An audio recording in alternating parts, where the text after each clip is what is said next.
Well, Ohio State just a few hours away from flying out for tomorrow's game in East Lansing against Michigan State. Yeah, see, we crossed our fingers and it worked. We don't know which players will be on the plane, though, because some of them will be out testing positive for the coronavirus last week, or I guess possible exposure. We do know one Buckeye who won't be making that trip. Of course, that's head coach Ryan Day, testing positive last week.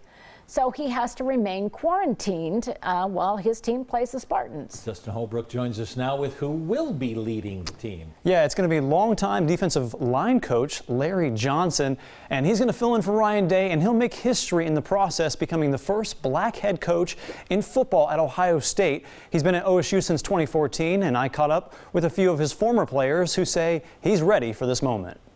After more than 40 years of coaching, Larry Johnson will make his college football head coaching debut on Saturday.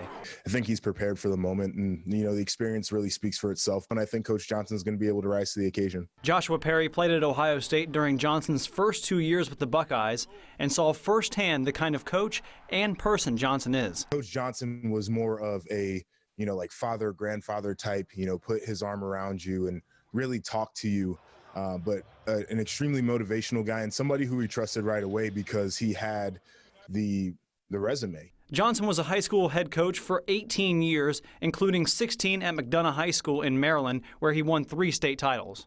Under the Larry Johnson era there at McDonough, feels the same way. It was just like a bond, how he cared about us and he did everything for us. He's truthful, he's loyal, and you believe in what he's saying. After coaching high school, Johnson took a job at Penn State, where he stayed for 18 years, serving as the defensive line coach for 14 of those seasons. Johnson came to OSU in 2014 as the D-line coach, and under his direction, the Buckeyes have produced some of the best defensive players in football, including the Bosa brothers and Chase Young. And it's that success that draws players like Pickerington North's Jack Sawyer, the #1 ranked player in Ohio, to the Buckeyes. Me definitely being a defensive end, looking at all the guys he's developed and put into the NFL, and the guys who have developed at Ohio State, kind of made it really easy to understand that this is a guy I need to be working with.